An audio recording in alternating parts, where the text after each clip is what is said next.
Inshallah, we'll start again. Bismillah ar-Rahman ar-Rahim. Alhamdulillah.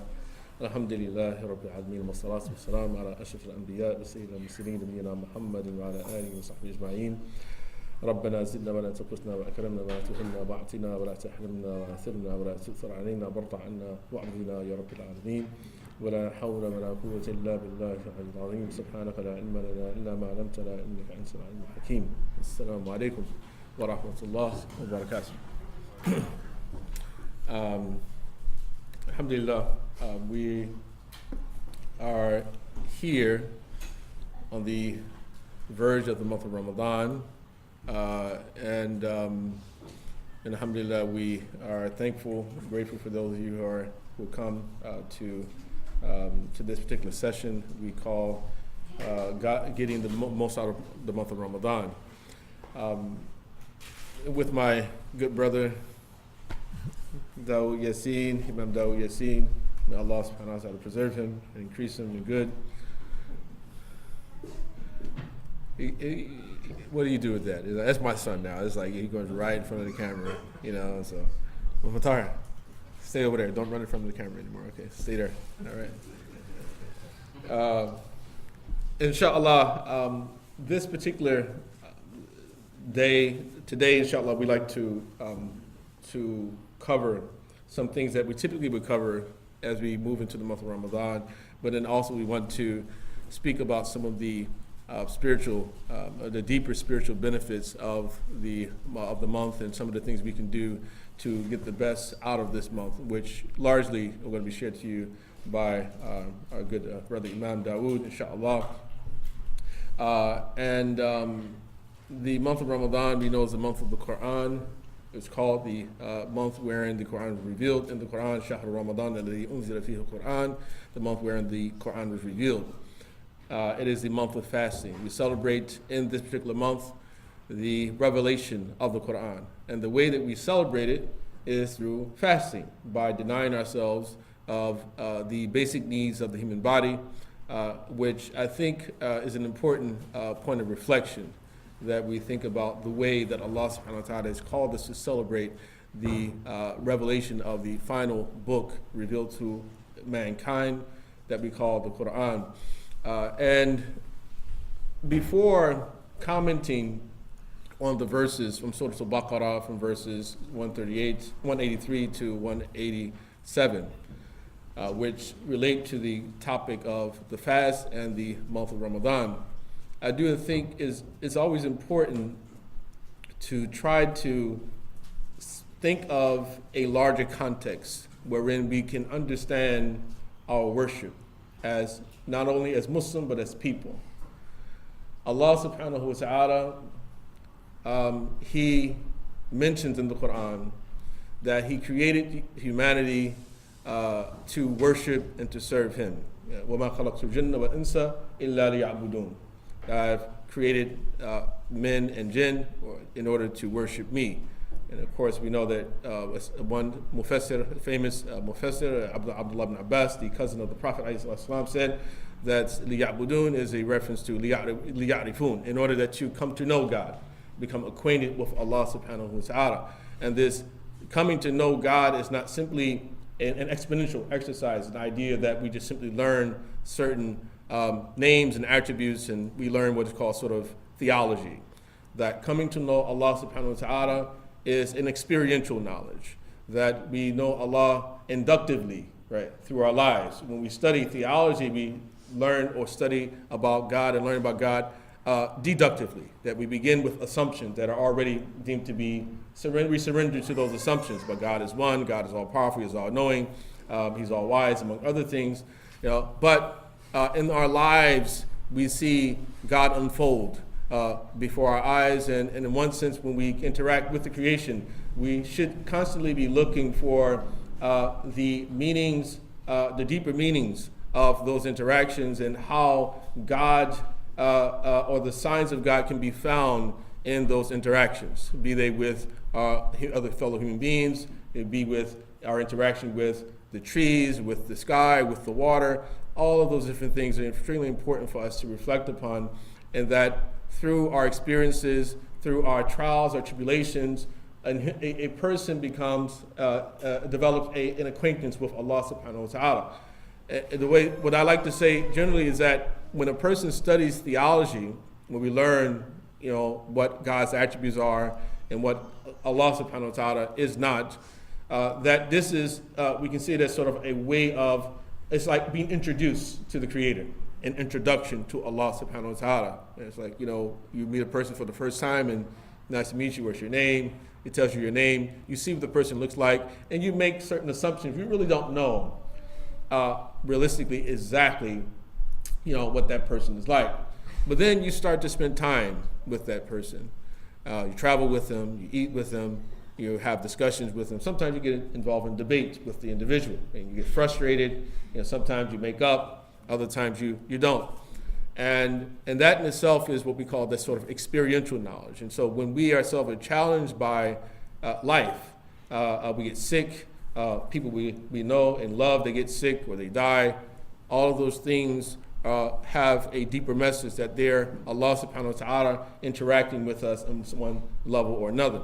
And so Allah subhanahu wa ta'ala has told us in the Quran that one of the basic reasons that we have been created is to serve and to worship Allah subhanahu wa ta'ala. But He also, in speaking to the angels, He said, "Inni ja'ilun fil ardi khalifa," that I am placing a steward in this realm, in this earth, a vicegerent. This is to say that Allah subhanahu wa ta'ala created a human being both for worship and service, and He created us to be stewards of this realm, of this universe, to be those who are responsible for maintaining the balance in this particular realm. And so at times it may seem a bit contradictory in that, well, if I'm expected to worship Allah subhanahu wa ta'ala, that sounds like that all I need to do is be concerned with me, right? As long as my soul is taken care of, then I'll be good with Allah subhanahu wa ta'ala. But since Islam is not a selfish religion, Allah subhanahu wa ta'ala does not allow for us to develop that particular attitude, that He's given us a responsibility, a grand responsibility. We call it khilafah, right? And when we look at all of the prescriptions and the obligations, prohibitions, among other things, given to us by Allah subhanahu wa ta'ala, that I do think that is important for us to see these particular prescriptions, among other things, as things offered to us as a way to perfect our humanity, and most importantly, to make us the best equipped to fulfill this duty and this role of khilafah that Allah subhanahu wa ta'ala has given us. So be it salah, be it Sawm or fasting, be it the zakat, be it hajj, be it so many other things that Allah subhanahu wa ta'ala has given us, the things that will equip us to fulfill this particular role that we've been given. And in one sense, we learn that when we look at the human story and we look at what we call our eschatology, that this is idea that we're taught and believe that this world, this realm will eventually come to an end, which teaches us that the human project on one level ultimately fails, right? But it doesn't fail for everyone. This is why we have anbiya, we have rusul, we have prophets, messengers, and awliya, saintly people, right? They don't fail, right? They don't fail. Illa ibadallah al-mukhlasun. Allah's his servants who have been given salvation or rescued by Allah subhanahu wa ta'ala. Allah refers to them as his ibad mukhlasun, right? And so we also can be included among them, among those people.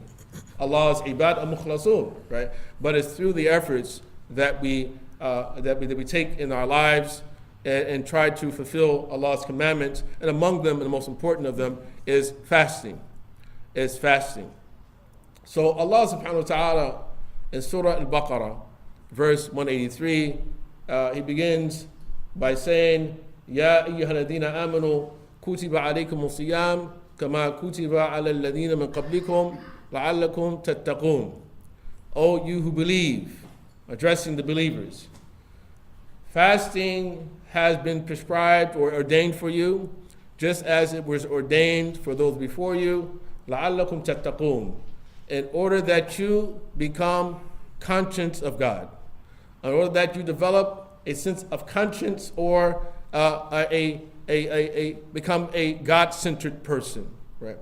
That is to say that Allah subhanahu wa ta'ala, that He not only tells us what we are expected to do, He's telling us why He has requested from us or demanded from us to do it. The ultimate goal of fasting is taqwa. That is the goal of fasting. But taqwa is important. Why? Because Allah subhanahu wa ta'ala has given us a book. And this book was revealed in this blessed month of Ramadan, right? And that book is a book of guidance. And at the very beginning of the same surah, He says that ذَلِكَ الْكِتَابُ لَا رَيْبَ فِيهِ هُدًى لِلْمُتَّقِينَ. That book or this book, or this is the book, there is no doubt therein. It is a guidance for the muttaqeen, the people of taqwa, the people of taqwa. Now, that is to say that there is guidance in the Quran for everybody, right? Be you a believer or non-believer. Hudan linnas, because Allah mentions this, that He revealed the Quran as guidance for humanity, right? But those who truly benefit from the Quran are the muttaqun, are those who are people of taqwa.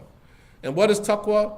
Taqwa is defined as basically the avoidance of God's prohibitions and the fulfillment of God's commandments, such that an individual is formed in such a way that he or she wants to obey God even when he or she does not have the opportunity, and wants to not disobey God, even when one has the opportunity to do so.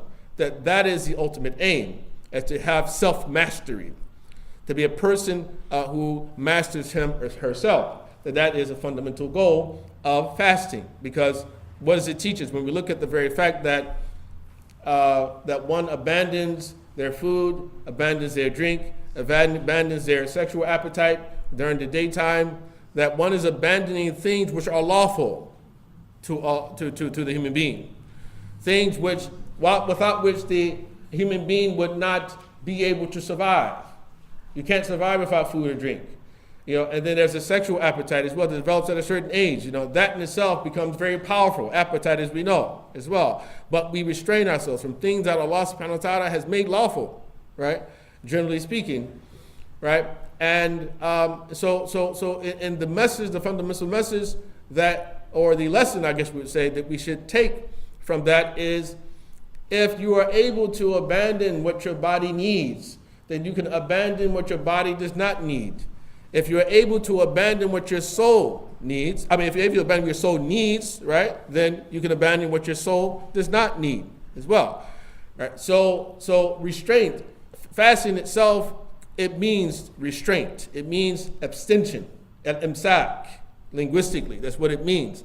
And this is why the Arabs would say of an individual who was killed in captivity, qutila sabran, that he was killed in the state of sabr. As I say, that because fasting is like a type of restraint.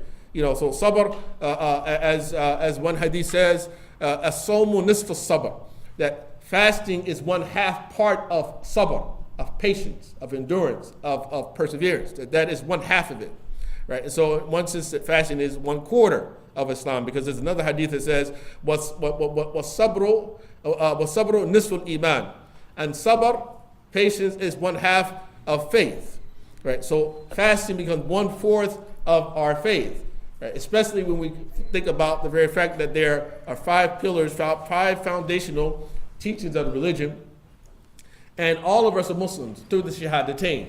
So there are 4 that remain: Salah, fasting, zakat, and hajj, right? And fasting is one of those 4, right? So it's 1/4 of our deen is fasting, right? And we think of fasting, we should think of it in a much broader sense than simply, that I'm giving up my food, drink, and my any other appetites that I might have or develop over time. So Allah subhanahu wa ta'ala is telling us that the goal of fasting is for us to become these people of virtue, become people of virtue. All right? But He also tells us that it was prescribed for those who came before you as well. So this is a tradition of all of the people who have been given revealed books from Allah subhanahu wa ta'ala. Now what we learned about the previous people, especially the Ahl Kitab, that Allah subhanahu wa ta'ala had prescribed for them certain types of fasts. But their fast differed from the fast of the Muslims in that their fast was a 24-hour fast. 24-hour fast. Sometimes the fast was simply to abandon speech, not to talk. So for instance, when Maryam alayhi salam, when she came forward with the baby in her virginity, and she came to the people, and prior to that he said, فَإِنِّي نَدَرْتُ لِلرَّحْمَنِ صَوْمًا فَلَنْ أُكَلِّمَ الْيَوْمَ إِنْسِيًّا. Right, so I have vowed a fast to the All-Merciful One, so today I will not speak to anyone. So her fast simply meant not to talk, right? And really, it's really interesting because the Quran does more to vindicate Maryam alayhi salam from the accusation of adultery or fornication, even better than I would say the Bible does, right? And that the Quran tells us that the miracle that happened that made her believable was the very fact that Allah subhanahu wa ta'ala gave Isa ibn Maryam alayhi salam in his infancy the ability to speak, right? So when she came to her people, فَأَتَتْ بِهِ قَوْمَهَا تَحْمِلُهُ, and she came to her people carrying him, قَالُوا يَا مَرْيَمُ لَقَدْ جِئْتِ شَيْئًا فَرِيًّا. They said, Maryam, you have come forward with a great lie. Ya ukhta Harun, ma kana abuki imra'a saw'in wa ma kanat ummuki baghiya. Say, oh sister of Aaron, your father was not an unrighteous nor iniquitous person, nor was your mother a prostitute. Right, as if they're implying that she was. فَأَشَارَتْ إِلَيْهِ. So what she do, she pointed at him. قَالُوا كَيْفَ نُكَلِّمُ مَنْ كَانَ فِي الْمَهْدِ صَبِيًّا. How can we speak to one who is just nothing more than a baby in his cradle? And he spoke. قال إني عبد الله آتاني الكتاب وجعلني نبيا. Right? I am the servant of God. I am the slave of God. He gave me the book and he made me into a prophet. Right? So basically, so her fast was simply a fast from speaking. From speaking. So Allah subhanahu wa ta'ala, he gave fasting to all of his people, all the people who received a revealed book. That he gave it to, but the fast took different form. And so, but the ultimate aim was the same, is to become people of virtue. كُتِبَ عَلَيْكُمُ الصِّيَامُ كَمَا كُتِبَ عَلَى الَّذِينَ مِن قَبْلِكُمْ لَعَلَّكُمْ تَتَّقُونَ أَيَّامًا مَعْدُودَاتٍ. Right, but not to fast permanently, but Allah says He prescribed it for you, He ordained it for you, so that you can fast for a set number of days. أَيَّامًا مَعْدُودَاتٍ, or a small number of days. Because sometimes this expression simply means a small number of days. Out of an entire year, you have 29 or 30 days of fasting, right? So a year, 360 to 365 days. If you follow the lunar calendar, we're talking about almost like 360 days out of the year. And so Allah subhanahu wa ta'ala is saying here that no, only for a set number of days, a small number of days. It's not a permanent fast. It is not one where you're expected to just simply torment yourself, to make life difficult for yourself, and to sort of punish your body in any particular fashion. أَيَّامًا مَعْدُودَاتٍ. Then he goes on and says, فَمَنْ كَانَ مِنْكُمْ مَرِيضًا أَوْ عَلَى سَفَرٍ فَعِدَّةٌ مِنْ أَيَّامٍ أُخَرَ. So whoever of you happens to be sick or on a journey, then he is to, or she is to make it up at a number of days at a later time, right? According to how many days you've missed. وَعَلَى الَّذِينَ يُطِيقُونَهُ فِدْيَةٌ طَعَامُ مِسْكِينٍ or فِدْيَةُ طَعَامِ مَسَاكِينٍ. But those who find it difficult, and actually there's two possible translations. Those who cannot withstand it, they are to redeem themselves through feeding a poor person for each day. But another reading of this is that those who can withstand it, then they are to redeem themselves by feeding a poor person for each day. Both readings are valid. The word yutiquna, ataqa yutiqu, it means, it's one, the number of words in Arabic, they call it al-ma'ani al-dad. They are words that mean one thing, but also mean their opposites, right?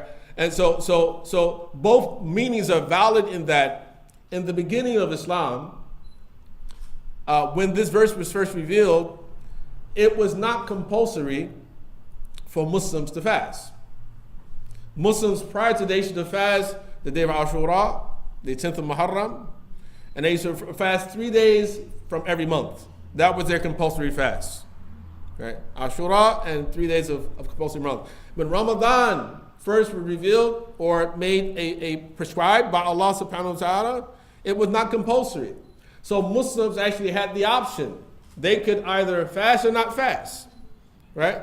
And the way that they make up for it, they feed someone on the day. So I don't have, I'm just going to feed somebody today. Right? So this particular verse is a reference to this, But once the abrogation happened, where it became compulsory to fast, now today we read it as, and for those who cannot withstand it, then they, for fidyatun ta'amu miskin, then they are to redeem themselves by fasting or making up, feeding a person for each day that he or she does not fast. Right? But the basic ruling of the sick person and the traveler remains the same in both cases. The early period of Islam and the latter period of Islam, the first period of Islam, early period of Islam, because nobody was obligated to fast anyway. And so mention of the sick or the traveling person is to emphasize the strong discouragement against them fasting, right, while they're in those states. So Allah subhanahu wa ta'ala, he tells us this, that it is a fast prescribed to those before you in order that you become people of taqwa, only for a designated number of days. And for those who cannot withstand it, then they have to redeem themselves by feeding a poor person. And then the scholars are different about whether or not this ruling is compulsory or is it recommended if with relationship to like very old people, for instance. Some scholars say, if you're old, you don't have to fast, and you simply feed someone each day. And others say you don't have to fast or feed anybody at all. Right? At any rate, that's a different topic, a different subject altogether. وَعَلَى الَّذِينَ يُطِيقُونَهُ فِدْيَةٌ طَعَامُ مِسْكِينٍ وَمَنْ تَطَوَّعَ خَيْرًا فَهُوَ خَيْرٌ لَهُ. And he who volunteers good, then it is good for him. Some of them say that what this means is that if it's good if you feed more than one person for each day. وَمَنْ تَطَوَّعَ خَيْرًا فَهُوَ خَيْرٌ لَهُ. Because I mentioned before, you redeem yourself by feeding a poor person. But I said, but voluntarily, if you want to do more than one person per day, that's fine, that's good for you. وَأَنْ تَصُومُوا خَيْرٌ لَكُمْ. But for you to fast is better for you in kuntum ta'lamun, if you but knew. Fasting is good for you if you but knew. And we all know that there are certain health benefits from fasting. We know that. Physical health benefits that come from fasting. But spiritual benefits is more important, right? The more important of the benefits. فَتَزَوَّدُوا فَإِنَّ خَيْرَ الزَّادِ التَّقْوَى. So take provisions, but the best of provisions is a taqwa, right?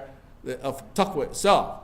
لَا يَنَالُ اللَّهُ لُحُومَهَا وَلَا دِمَاؤُهَا وَلَا لَكِنْ يَنَالُهُ تَقْوَى مِنْكُمْ. Right? That when people slaughter, that neither the flesh nor the blood reaches Allah, but the taqwa from you, it reaches Him.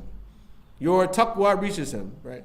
So taqwa is an ultimate goal. It is the key to unlocking the secrets of the Quran, right? And this is a book that we require, we need it in this life. We need guidance from our Creator. He made us. Allah ya'lam man khalaq is the one who created. There's the one who created, not know. Huwa latiful khabir, and He is the subtle and the subtle and most acquainted of all, right? Of His creation, right? Does He not know who created? Right. Does He not know what He created? Allah subhanahu wa ta'ala, He knows us better than ourselves. So we should take guidance from the one creator. So it's like if you, when people are like into IT, right? They make these sort of programs, like design, like they want to make a video game, So it's like, well, say this is supposed to do that, and this is supposed to do that, So you know what everything's supposed to do. You write your program, and then it happens. So a person makes these devices, the audio visual devices. They know every single part, and they know what each part is supposed to do, right? So Allah subhanahu wa ta'ala, even وَلَدِلَّهُ الْمَثَلُ الْأَعْلَى, and Allah has the most sublime of similitudes, and Allah is not compared to anything, right, and anyone, but Allah subhanahu wa ta'ala, He knows and is most acquainted with what He has created. So we need Allah, we need His guidance. And so Allah continues and He says, finally, شهر رمضان الذي أنزل فيه القرآن هدى للناس وبينات من الهدى والفرقان. The month of Ramadan is a month wherein the Quran was revealed. There was a Sahabi who, when he heard this verse, he was a bit confused. He came to Abdullah bin Abbas, radiallahu anhuma, and he said, okay, this verse said that this is the month wherein the Quran was revealed. But I know sometimes the Prophet ﷺ, he got surahs in Shawwal, and sometimes in Dhul Qa'dah, and sometimes in Rajab, and sometimes Muharram.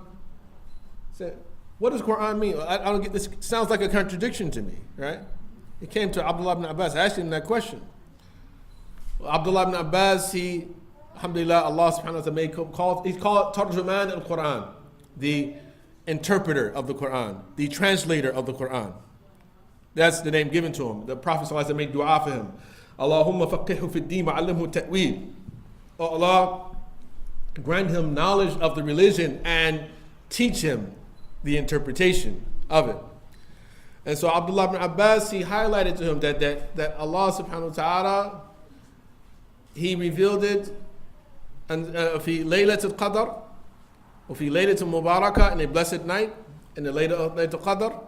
But he revealed it to where? He revealed it to what is called بيت العزة من السماء الدنيا, the house of nobility, the house of nobility, which is found in the lowest heaven. And then after that, over a period of 20 years or more, then the angel Gabriel would come down with it, with different parts of it. You know. So basically, if we imagine like the seven heavens as a structure of 7 levels, right? As we typically would think of it in geometric terms. Even though I'm still a bit on the fence when it comes to this personally, because I feel more so that, like, when we think of heaven, that heaven is more so like heaven exists, there's no doubt about it. But it's with relationship to our own reality, our physical, material reality, that heaven for us is more of a when rather than a where. That's what I incline towards. You know, but again, for the sake of our limited understanding of these spiritual realities, that we are told that there's 7 heavens, right? And in the lowest heaven, we think of the heavens like right above our earth, that becomes the lowest heaven, that there is a house in that earth around which the angels, they do tawaf, they circumambulate, they make circuits around that house.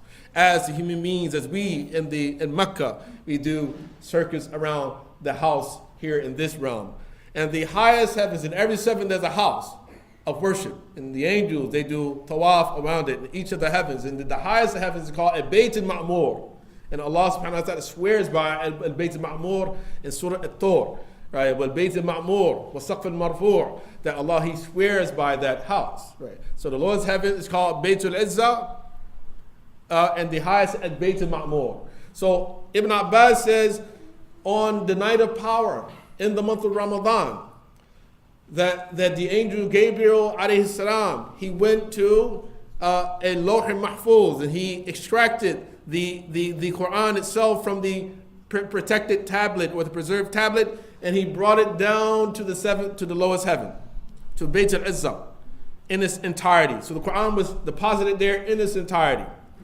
So, and as the Prophet ﷺ faced different challenges, and as Allah subhanahu wa ta'ala ordered the angel Gabriel, he would say, now give him this, now give him that, now give him this, give him that. And he would return to the Bayt al-Izzah, and he would bring it to the Prophet ﷺ. And this is why we find in the Quran, sometimes when he talks about this sort of revelation, al-inzal, one word he uses al-inzal, and then another word he uses is al-tanzil. وَأَنزَلْنَا إِلَيْكَ الْقُرْآنَ وَأَنزَلْنَا إِلَيْكَ الذِّكْرَى لِتُبَيِّنَ لِلنَّاسِ مَا نُزِّلَ إِلَيْهِمْ وَلَعَلَّهُمْ يَتَفَكَّرُونَ. That that we sent down to you the reminder, meaning the Quran. Fusil Quran and dhikri. That we the dhikr itself, the reminder of the Quran, that we sent it down to you in order that you clarify to the people, Muhammad, what has been revealed to them, right? And so that they would reflect. So we notice that the beginning of the verse uses one form of the verb, and then the end of the verse uses a different form of the verb. And so the scholars say that inzal is when you actually send something down in its entirety, in a single installment. But tanzil is when you send something out piecemeal, right? Piecemeal. Wa anzalna ilayka dhikra. We sent down to anzalna ilayka dhikra. We sent down to you the reminder. لِتُبَيِّنَ لِلنَّاسِ مَا نُزِلَ إِلَيْهِمْ, in order that you clarify to the people what has been revealed to them piecemeal, right? وَلَعَلَّهُمْ يَتَذَكَّرُونَ. So this is what we find. So شَهْرُ رَمَضَانَ الَّذِي أُنزِلَ فِيهِ الْقُرْآنُ هُدًى لِلنَّاسِ. He sent down the Quran as guidance for humanity.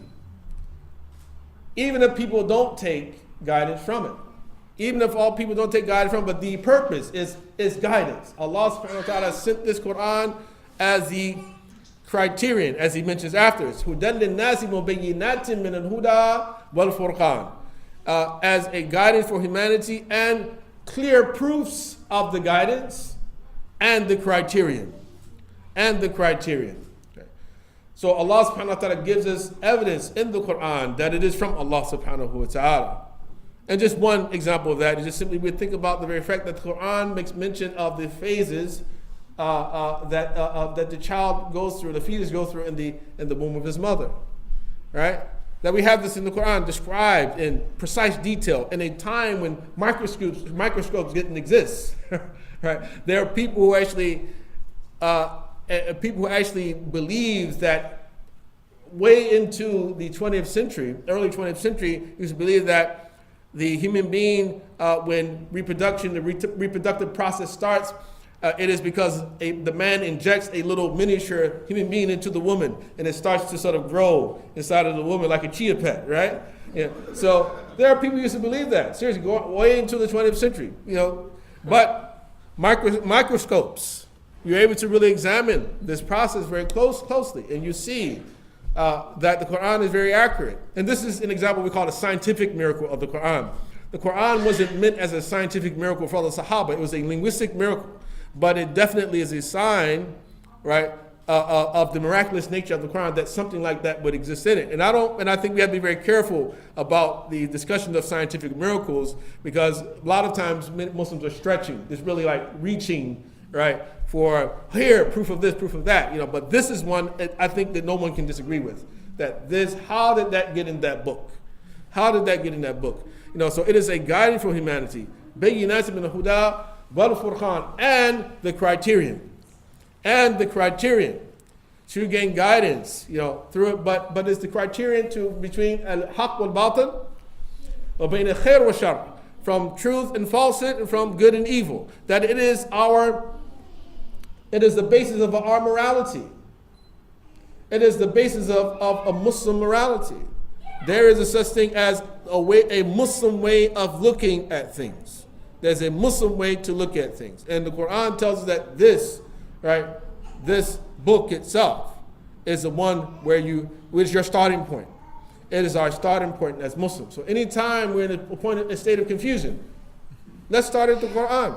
Because it is the Furqan. That's what Allah says. And if we say something different, then we are fundamentally saying that Allah subhanahu wa ta'ala is not speaking the truth. But iyadu billah. فَمَنْ شَهِدَ مِنْكُمُ الشَّهْرَ فَلْيَصُمْ. Then he says, and whoever of you happens to be present during the month or witnesses the month, then let him fast. Right, so this, when we reflect upon what was mentioned earlier about the voluntary nature of the fast, this verse decisively shows that the fast of the individual who's not a traveler nor a sick person, but you're a resident, or a person who witnesses the start of the month, and you're in a healthy state, that you have the obligation to fast the month. And so most scholars say that this abrogates the earlier verse, even though there's some scholars like Abdullah bin Abbas who says, no, it's not an abrogation, but still, he agreed with the ruling that the fast of Ramadan is a compulsory fast. وَمَنْ كَانَ مَرِيضًا أَوْ عَلَى سَفَرٍ فَعِدَّةٌ مِنْ أَيَّامٍ أُخَرٍ. And then he repeats, and whoever happens to be sick or on the journey, then make up the days at a later date. Of course, I'm paraphrasing. يُرِيدُ اللَّهُ بِكُمُ الْيُسْرَ وَلَا يُرِيدُ بِكُمُ الْعُسْرَ. Why? Because Allah, He wants good for you. He wants ease for you. And He does not want difficulty for you, right? Because if you're sick, and you find a lot of Muslims too, they're sick in spite of that they still insist they have to fast. I'm going to fast. I don't care. I know what the doctor said. I'm going to fast anyway, right? There are Muslims who insist upon this. And it's somewhat because people feel they like the spirit of Ramadan. We all love the spirit of Ramadan, and you feel there's a certain type of we call naqs, a type of an imperfection or a something's lacking, right, in our spirituality when we're not able to fast. But Allah subhanahu wa ta'ala said, no, listen, don't worry. Don't fast. Don't kill yourselves, right? Because Allah ultimately wants ease for you. And He does not want difficulty for you. يُرِيدُ اللَّهُ بِكُمُ الْيُسْرَ وَلَا يُرِيدُ بِكُمُ الْعُسْرَ وَلِتُكَمِّلُوا الْعِدَّةَ وَلِتُكَبِّرُوا اللَّهَ عَلَى مَا هَدَاكُمْ وَلَعَلَّكُمْ تَشْكُرُونَ. And He wants you to complete the term and to magnify Him because of His guidance of you, and so that you would be grateful, right? So Allah subhanahu wa ta'ala wants us to magnify and celebrate or praise Him as a sign of our gratitude to Allah subhanahu wa ta'ala because of His guidance to us, right? So how do we do that? Yawm Eid. How do we show our appreciation? The first thing we do Yawm Eid is what? Eat? No. Well, perhaps in the second Eid, the big Eid, yes. But Eid Ramadan, first thing we do is pray. Then we eat, right? But even in this, and there's sunnah for you to eat something lightly on the Eid Adha, right, before coming out the house, because, that is what has been, I'm sorry, it's the opposite. You eat something before you come out of the house, so it's something lightly for Ramadan, right? You're right, in that sense, but not like the full meal. So you're correct here. And then you pray. And then the bigger celebration. All right. But the second Eid is the opposite. You're recommended that you don't eat something until after the Salah. Right. But Allah subhanahu wa ta'ala wants us to celebrate His guidance. It says He wants to celebrate, show gratitude through doing the opposite of what He told us not to do, right? During Ramadan or for Eid Adha as well. Right? So we celebrate the revelation of the Quran through fasting. We show gratitude to Allah subhanahu wa ta'ala for His guidance through not fasting anymore, through Eid, through eating. Right? So then He goes and He says, وَإِذَا سَأَلَكَ عِبَادِي عَنِّي فَإِنِّي قَرِيبٌ أُجِيبُ دَعْوَةَ الدَّاعِ إِذَا دَعَانِ. Said, and when my servants ask you about me, then I am near. He doesn't say, don't tell them I'm near. He said, I am near. Right? I am near. I answer the prayer of those who pray when they do so. Ujibu da'wata da'i idha da'an. When they call upon me, I answer it. And a Bedouin Arab once came to the Prophet ﷺ and he said, Rasulullah, is Allah near? فَنُنَاجِيَهُ هُوَ قَرِيبٌ فَنُنَاجِيهُ. Is Allah so near that we are in communion with Him in secret, like a private conversation? And ba'idun fanunadiyah, right? Or is He far, says that we are sort of calling out to Him, right? And the Prophet ﷺ didn't answer the question right away because we only say about Allah what Allah says about Himself. So he awaited the revelation to come, and then this verse was revealed. فَإِذَا سَأَلَكَ عِبَادِي عَنِّي فَإِنِّي قَرِيبٌ. When my servants ask you about me, then I am near. أُجِيبُ دَعْوَةَ الدَّاعِ إِذَا دَعَانِ. I answer the prayer of those who supplicate when they supplicate to me. فَلْيَسْتَجِيبُوا لِي. So let them respond to me. وَلْيُؤْمِنُوا بِي. And believe in me, لَعَلَّهُمْ يَرْشُدُونَ, in order that they achieve maturity. achieve spiritual maturity. So, and the Prophet tells us that Allah subhanahu wa ta'ala always answers the prayers. He always answers our prayers. As long as we don't pray for something sinful or pray for something which is equivalent to cutting off ties of kinship, and as long as we are not hasty, that Allah subhanahu wa ta'ala, He answers all prayers. As a matter of fact, the one thing, a saying that is popular in certain Muslim countries is that Allah subhanahu wa ta'ala, He answers the prayers of the hypocrites immediately. He answers the prayers of the hypocrites immediately. Because He doesn't, it's like, get out of here, go, get away, here, take it. But the believers, He delays the answer because Allah subhanahu wa ta'ala loves to hear His servants beg Him for things, to beg for forgiveness among other things, right? That Allah, He loves to hear that. It is said that there are three types of people whose prayers are always answered. In the hadith of the Prophet, it says, Al-Imam al-Adil. The first is the just governor. We heard the word imam, but when the Prophet said imam, he didn't mean like the one who leads the salah. He's talking about like the sultan. That's what he's talking about, the khalifa, or like the wali. That's what he's talking about, the governor, the righteous governor, the just and fair governor. So Allah always answers his prayer. Right. For instance, like Sa'd ibn Abi Waqqas, radiallahu anhu, one of the great Sahaba from the 10 promised Jannah, or the 10 people, the elders of the community who the Prophet died while he was kind of radiyan anhum. He was pleased with him. Sa'd ibn Abi Waqqas, he was a man of the government as well, and he was known.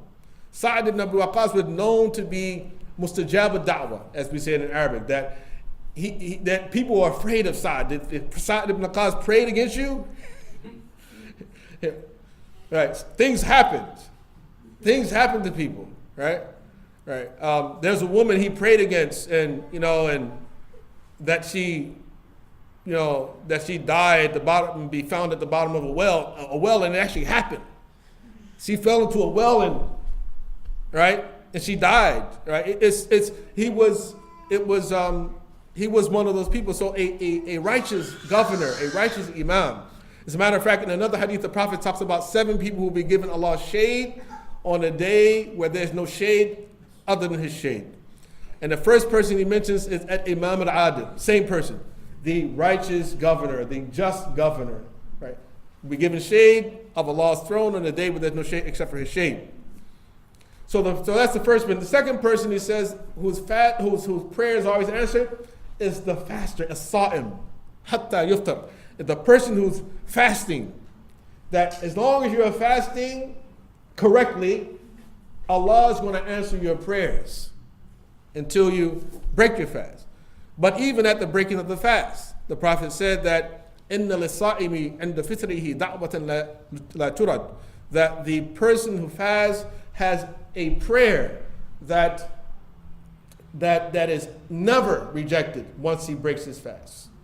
Right. So at the moment of breaking your fast, that is when you should be praying the most, because at least one of those prayers we know is going to be answered, inshallah.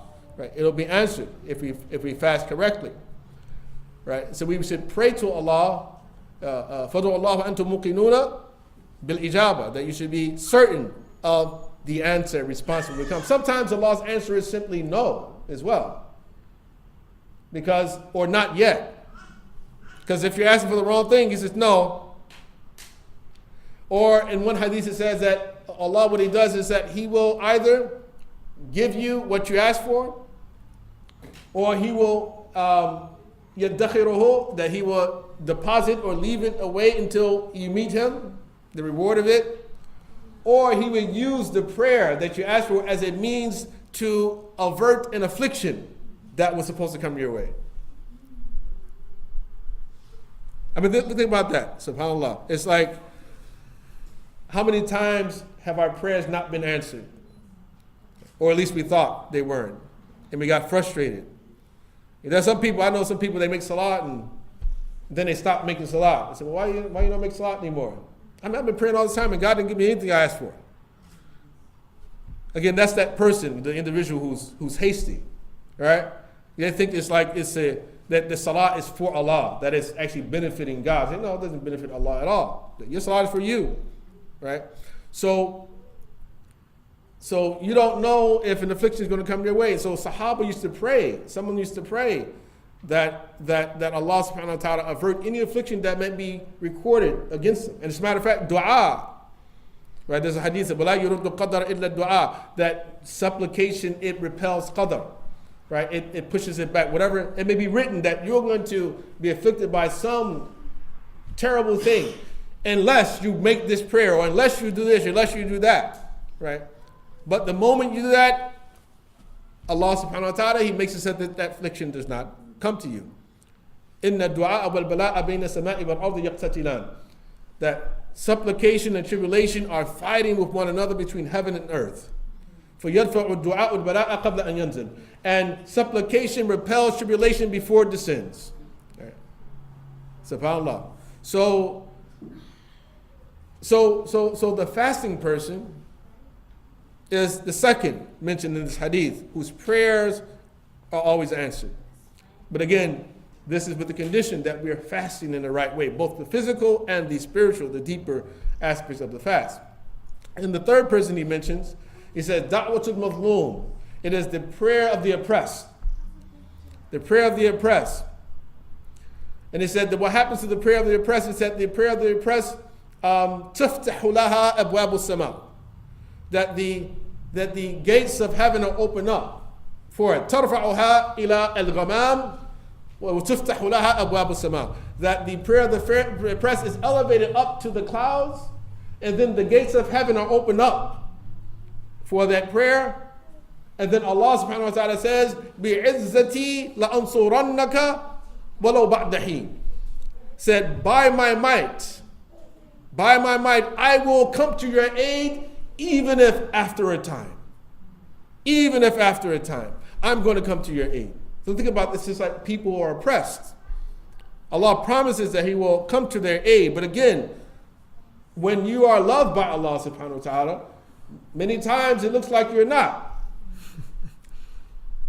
I mean, what does love truly look like? I mean, it's with Allah subhanahu wa ta'ala, we don't know. We expect that if Allah loves me, then He make life easy for me. Well, that's not what the Quran teaches us. It doesn't teach us that. So, when my servants ask you about me, then I'm near. أُجِيبُ دَعْوَةَ الدَّاعِ إِذَا دَعَانِ فَيَسْتَجِيبُ لِي وَيُؤْمِنُوا بِي لَعَلَّهُمْ يَرْشُدُونَ. And then the final verse, where Allah subhanahu wa ta'ala, He says, أُحِلَّ لَكُمْ لَيْلَةَ الصِّيَامِ الرَّفَثُ إِلَى نِسَائِكُمْ هُنَّ لِبَاسٌ لَكُمْ وَأَنْتُمْ لِبَاسٌ لَهُنَّ. On the nights of your fast, it is permissible for you to approach your wives. They are a garment for you, or you're a garment for them. عَلِمَ اللَّهُ أَنَّكُمْ كُنْتُمْ تُخْتَانُونَ أَنفُسَكُمْ فَتَابَ عَلَيْكُمْ وَعَفَى عَنْكُمْ. Allah knows that you were deceiving yourselves. Right? He knows you were deceiving yourselves, and so He turned to you to accept your repentance, and He forgave you. So what this is a reference to is that when Sahaba, when they used to fast, the rules of fasting that first were that once Maghrib comes in, that you can eat, drink, and be intimate with your spouse until you prayed Isha and then went to sleep. Or just went to sleep. So there's some Sahaba who went to sleep before Isha, sometimes overcome by exhaustion. And so if they went to sleep, they could, once they woke up after Fajr, they couldn't, there's nothing they could do. So their fast, it worked that way. So if they woke up and they wanted to be intimate, they couldn't be intimate, even if it's before Fajr. Right? But then Allah subhanahu wa ta'ala reveals this verse, right? Again, a source of ease, a takhfif upon them. He said, "Alim Allahu annakum kuntum takhtanuna anfusakum, fatab alaykum wa afa ankum." That Allah knows that you used to deceive yourselves, that you used to betray yourselves, right? Because like as one narration says, it's like, well, man, he broke his fast, and then his wife went to get something to eat, and he was overwhelmed, he fell asleep, and then after Maghrib he wakes up, and so she says, he finds her asleep, and so he says to her, okay, before Frederick comes in, and so she said, I already went to sleep. He said, no, you haven't gone to sleep yet. so it's in the hadith. It's there, But, this is the khiyana that Allah subhanahu wa ta'ala is making reference to. So people would find a way to justify those things because you want to gratify your passion, naturally. فَالْآنَ بَاشِرُوهُنَّ وَابْتَغُوا مَا كَتَبَ اللَّهُ لَكُمْ. But now, approach them and seek out what Allah has recorded for you. Right? Some say it's a reference to children. Some say just simply, actually, some say it's more general than that. So seeking Allah's pleasure, among other things. Right? وَلَا تُبَاشِرُوهُنَّ وَأَنْتُمْ عَاكِفُونَ فِي الْمَسَاجِدِ. But do not approach them, right, sexually, while you are in retreat in the masajid. So now Allah introduced the idea we call i'tikaf, the retreat, which is a step higher than even the fast. That one of the basic conditions of i'tikaf, or retreat, and the Prophet ﷺ used to retreat at the end of Ramadan, the last 10 days of Ramadan. One of the conditions is that usually that you have to fast in order for it to be valid. But when the night comes, although you can eat and drink, you're not allowed to be intimate with your spouse. Right? You can't leave the masjid to do that, or if the spouse visits you, then you can't do anything that would eventually lead to what we call a violation of the retreat. Some of the schools, they say that even to kiss and to hug and caress one's spouse breaks the i'tikaf. It breaks it. Right? So Allah subhanahu wa ta'ala gives this other tool for self-mastery. And then finally he says, تِلْكَ حُدُودُ اللَّهِ فَلَا تَقْرَبُوهَا. Then he says, وَكُلُوا وَاشْرَبُوا حَتَّى يَتَبَيَّنَ لَكُمُ الْخَيْطُ الْأَبْيَضُ مِنَ الْخَيْطِ الْأَسْوَدِ مِنَ الْفَجْرِ. So, and eat and drink until the white thread becomes distinct from the black thread. And at first, this was the extent of the revelation of the verse. And some of the Sahaba, when they read it, they took it literally. They thought that the Prophet ﷺ meant something like, okay, well, I'll take a black thread and white thread, and so when I go to sleep, if I wake up in the middle of the night and I look, if I can distinguish between the white thread from the black thread, then it's time for me my fast begins at that point, right? Like Adi ibn Hatim, like he had, these, we call the iqal, which was like sort of like a harness for the camels. He had one black, one white, and so one particular night he found it difficult. He couldn't distinguish. I kept waking up looking, and I couldn't tell. Then I went to the Prophet ﷺ, and I told him this, and so he said that then your pillow is pretty. You got a pretty big pillow, because the white thread is talking about the thread of Fajr and the darkness of the night, and that is between the east and the west, so that's a pretty big pillow, east and west, so then the part of the verse, what comes after it, which we said to have been revealed, min al-Fajr, from al-Fajr, so they knew it was a metaphor. It was a metaphor at that point. ثُمَّ أَتِمُّ الصِّيَامَ إِلَى اللَّيْلِ, and then complete your fast until the night. وَلَا تَبَاشِرُوهُنَّ أَنْتُمْ عَاكِفُونَ فِي الْمَسَاجِدِ, and do not approach your wives while you are in retreat in the masajid. تِلْكَ حُدُودُ اللَّهِ فَلَا تَقْرَبُوهَا. Those are the boundaries set by God, the limits set by God, so don't come near them. كَذَلِكَ يُبَيِّنُ اللَّهُ آيَاتِهِ لِلنَّاسِ, and thus Allah, He clarifies His signs to the people. And look at this, لَعَلَّهُمْ يَتَّقُونَ. So it began with taqwa, He ended with taqwa. Right? So He did all of this for taqwa, as the same. Fasting prescribed for you for taqwa. And He clarified all these things for you, لِيَتَّقُونَ, in order that they become people of taqwa. So may Allah subhanahu wa ta'ala make us people of taqwa, and grant us great benefit during this blessed Ramadan. And as I said, after we pray dhuhr, Inshallah, we have Imam Dawood, who's going to speak to us a bit more about some of the more practical things that we can do during the month of Ramadan to get the most out of it, inshallah. Wa sallallahu ala sayyidina Muhammad wa alihi wa sahbihi wa sallam. Assalamu alaikum wa rahmatullahi wa barakatuh.